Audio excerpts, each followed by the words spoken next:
Hello everyone, your welcome our channel. तो देखिए, जो हमारी सीरीज़ चल रही है UP PCS RO UP PCS prelims 2025 या आप कोई भी अदर वनडे एग्जाम्स दे रही हो, जहां स्टैटिक पार्ट से क्वेश्चंस आते हैं और जिसमें हिस्टोरी है, उसमें यहाँ से आपको क्वेश्चंस देखने को मिलेंगे। और देखिएगा, जो आपको टारगेट्स दिए जा रहे हैं टेलीग्राम ग्रुप पे, उनको साथ ही साथ कवर अप करते चलिए, क्योंकि अभी हमारे पास टाइम है। तो हम अगर टॉपिक को सही से हैंड रिटन नोट्स में करेंगे तो वही टॉपिक बार बार आपको बुक्स में नहीं देखना पड़ेगा। अगर कोई न्यू टॉपिक लगता है तो उसे बुक्स में देखिए, फिर उसके बाद अपने जो आप अपने नोट्स प्रिपेयर किए हो उसमें देखिए। अगर नहीं है तो वहाँ पे उस पॉइंट को ऐड कर दीजिए। बाकी का देखिए, यहाँ बता दें, ये नोट्स हमारे एनसीईआरटी प्लस लूस एंड घटना चक्र और पूर्वावलोकन से बनाए हुए हैं। और यहाँ देखिए, जो PYQs हैं, लास्ट 6-7 ईयर्स का ट्रेंड रहा है, उनको देखते हुए हैंड रिटन नोट्स हैं। तो यहाँ देखिए, जो भक्ति आंदोलन था उससे संबंधित सभी क्वेश्चंस को हम एक जगह देख लेंगे और अच्छे से रिवीजन करते रहिएगा। क्योंकि देखिए, जो हमारे पास लास्ट टाइम होता है, लास्ट मंथ होता है, उसमें अगर हम नोट्स प्रिपेयर कर लेंगे तो वहाँ से टॉपिक वाइज देख के और थोड़ा बुक्स की हेल्प अगर पढ़ के अभी हम बुक से करते हैं तो चीज़ें अच्छे से कवर अप हो जाती हैं। बाकी का चलिए, यहाँ आज हम अपना ये टॉपिक देख लेते हैं। भक्ति आंदोलन से जितने भी इस फैक्ट बेस्ड क्वेश्चंस बन सकते हैं तो वो सभी यहाँ हम देखेंगे। और बाकी का आप सभी को नोट्स देखिए, एक क्लैरिटी आ रही होगी कि किस तरीके से नोट्स हैं और हर चीज़ समझ में आ रही होगी अगर PYQs को आपने अच्छे से एनालिसिस किया होगा तो। ठीक है, अब यहाँ हम अपने क्वेश्चंस को देख लेते हैं। तो देखिए, भक्ति आंदोलन के बारे में बात की जाए तो इसका टाइम ड्यूरेशन क्या रहा। जो 800 ईस्वी के बाद शुरू हुआ था वो भक्ति आंदोलन से संबंधित रहा है। और ये किस क्षेत्र से संबंधित था, इसकी बात की जाए तो ये दक्षिण भारत से संबंधित था। ठीक है, अब आगे देखिए, मोस्ट इम्पोर्टेंट है, ध्यान दीजिएगा कि दक्षिण भारत के जो प्रमुख संत हुए हैं वो कौन कौन हैं और किस इनके क्षेत्र में क्या क्या कार्य रहे हैं वो सभी देखेंगे। तो जो दक्षिण भारत के संत हुए थे वो कौन कौन से थे जो प्रमुख थे, बार बार एग्जाम में यहाँ से क्वेश्चंस बनता है। तो शंकराचार्य, उसके बाद हुए रामानुजाचार्य, उसके बाद माधवाचार्य, और उसके बाद की बात करें तो निम्बार्क और अलवार संत और नयनार संत, ये सभी दक्षिण भारत के प्रमुख संत हुए थे। आगे नेक्स्ट क्वेश्चंस देख लेते हैं। तो देखिए, जो शंकराचार्य से संबंधित क्वेश्चंस हैं, इन्होंने किस क्षेत्र में काम किया, ये किस संप्रदाय से संबंधित है जहाँ से बार बार एग्जाम्स में PYQs बनते हैं, वो सभी हम यहाँ देख लेंगे। तो देखिए, इनके बारे में बात की जाए, शंकराचार्य का जो टाइम ड्यूरेशन रहा है कितने से कितने ईस्वी तक रहा है, तो 788 से 820 ईस्वी का जो टाइम ड्यूरेशन था शंकराचार्य से संबंधित था। यहाँ इनके जन्म की बात करें तो ये 788 ईसा पूर्व इनका जन्म हुआ था। और किस राज्य में हुआ था ये बात की जाए तो केरल में हुआ था, कलादी ग्राम गांव का नाम था। और देखिएगा, यहाँ से क्वेश्चंस जियोग्राफी में अगर पूछ लिया जा सकता है, अलवर नदी किस राज्य में। वैसे यहाँ से क्वेश्चंस अभी तक बना नहीं है, लेकिन फिर भी आप देख सकते हो अलवर नदी के। और बाकी का यूपी पीसीएस मेंस जब भी आपको देना हो 24, 25, 26, उसके लिए भी अच्छे से अपने आप को एक टारगेट और टॉपर्स की कॉपियाँ देखते हुए स्टडी करते रहना चाहिए उधर भी। और बाकी का प्रीलिम्स तो अच्छे से कर ही रहे हैं। और देखिएगा, आप सभी को बता दें कि टेलीग्राम चैनल भी ज्वाइन कर सकते हो। वहाँ जो टारगेट्स यहाँ पे आपको क्वेश्चंस कराए जा रहे हैं, वही क्वेश्चंस आपको घटना चक्र पूर्वावलोकन से MCQ फॉर्म में इवनिंग टेस्ट में देखने को मिलेंगे। और अगर टेलीग्राम का लिंक डिस्क्रिप्शन बॉक्स में, आप वहाँ पे जाके ज्वाइन कर लीजिएगा। और इनकी मृत्यु के बारे में बात करें तो इनकी मृत्यु बद्रीनाथ में हुई थी, 820 ईस्वी में इनकी मृत्यु हुई थी। देखिए, ये कई बार होता है कि ये क्वेश्चंस काफ़ी कंफ्यूज करते हैं कि किस संप्रदाय से कौन सा संत संबंधित है। तो यहाँ देखिए, शंकराचार्य की बात करें तो ये अद्वैतवाद से संबंधित है। तो इसे हम एक बेसिक ट्रिक से भी याद कर सकते हैं ऐसे, शंकराचार्य अद्वैतवाद का प्रतिपादन किया था। और इनके बारे में इन्होंने अद्वैतवाद में क्या क्या कहा है, जगत को मिथ्या तथा ईश्वर को सत्य माना है। जो जगत है उसे मिथ्या झूठ माना है, जबकि ईश्वर है उसे सत्य माना है। बौद्ध के महायान धर्म से प्रभावित हैं बौद्ध के जो महायान धर्म था उससे ये प्रभावित थे, बौद्ध धर्म से, इसीलिए इन्हें, देखिए बात की जाए प्रचंड बौद्ध किसे कहा जाता है, तो वो भी शंकराचार्य को ही कहा जाता है। आगे नेक्स्ट क्वेश्चन देख लेते हैं। तो प्रमुख रचना की बात करें तो ब्रह्मसूत्र, भाष्य, गीताकार, गीता भाष्य, ये इनकी प्रमुख रचनाएं हैं शंकराचार्य की। ब्रह्मसूत्र, भाष्य और गीता भाष्य, ये इनकी प्रमुख रचनाएं रही हैं। आगे नेक्स्ट क्वेश्चन देख लेते हैं। तो जो 4 मठ हैं वो भी इनसे संबंधित हैं।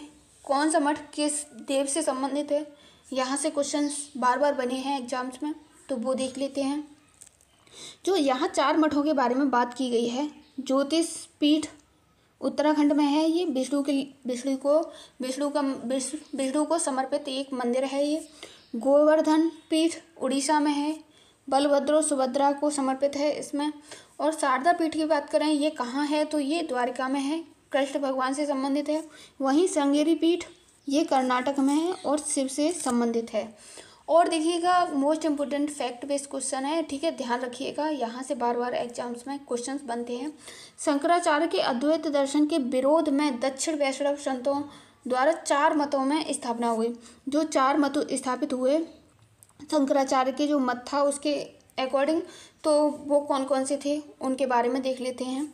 तो देखिए यहाँ बात की जाए इसके बारे में, तो जो मत थे, श्री संप्रदाय की बात करें ये किससे संबंधित रहा है, तो ये श्री संप्रदाय रामानुजाचार्य से संबंधित रहा है। और इसका जो विचार था वो किससे संबंधित रहा है, विशिष्टाद्वैतवाद से संबंधित रहा है। वहीं ब्रह्म संप्रदाय की बात करें तो ये किससे संबंधित रहा है, तो ये माधवाचार्य से संबंधित रहा है और द्वैतवाद इसके एक विचारधारा थी।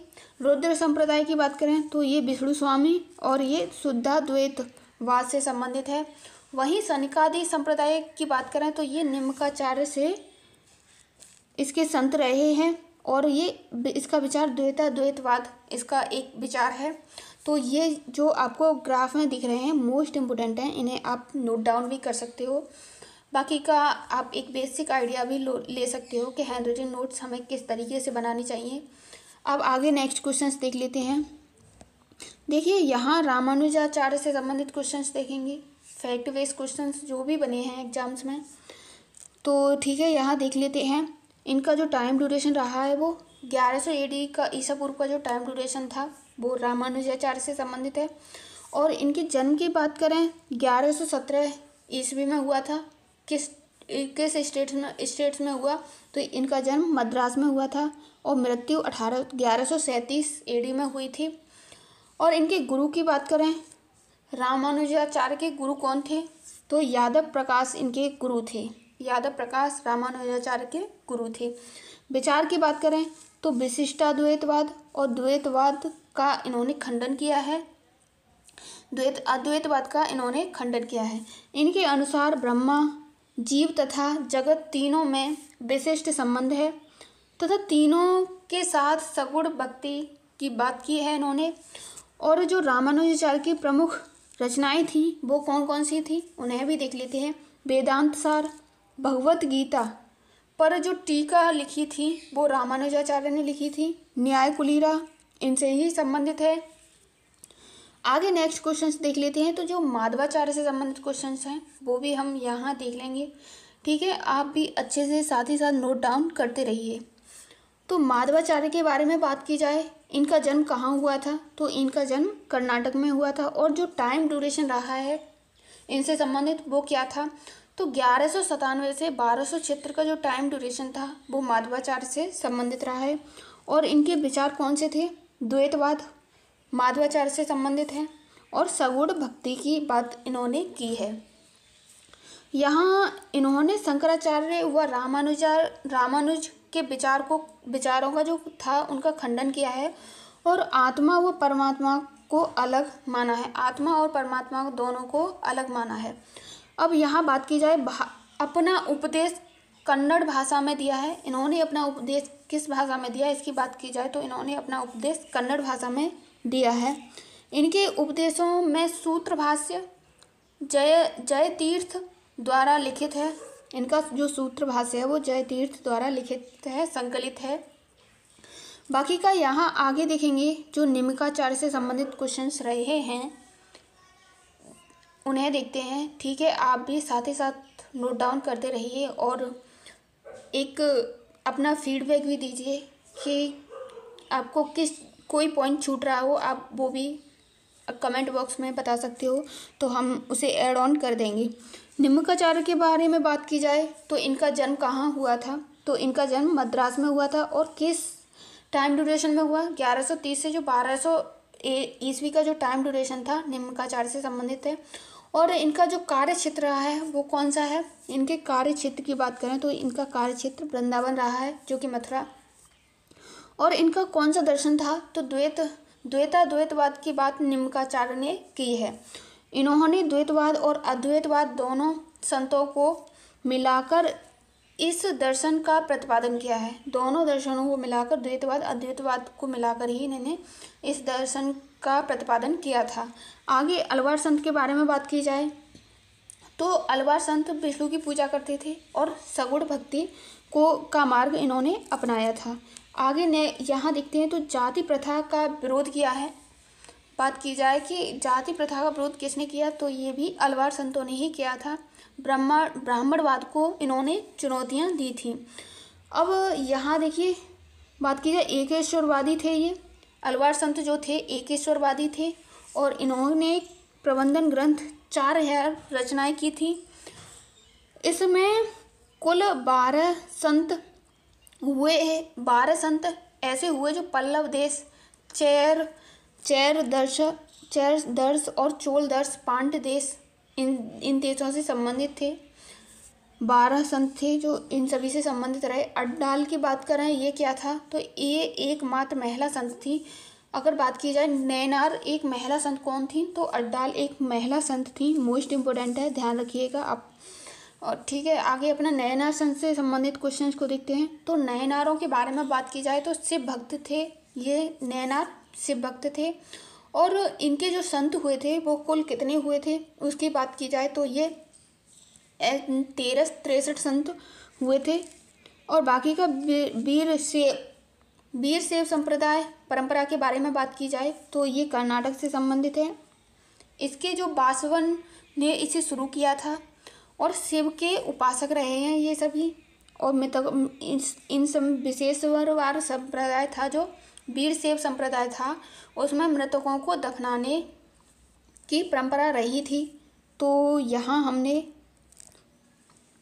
भक्ति आंदोलन से जितने भी फैक्ट बेस्ड क्वेश्चंस बन सकते थे वो सभी हमने देख लिए हैं।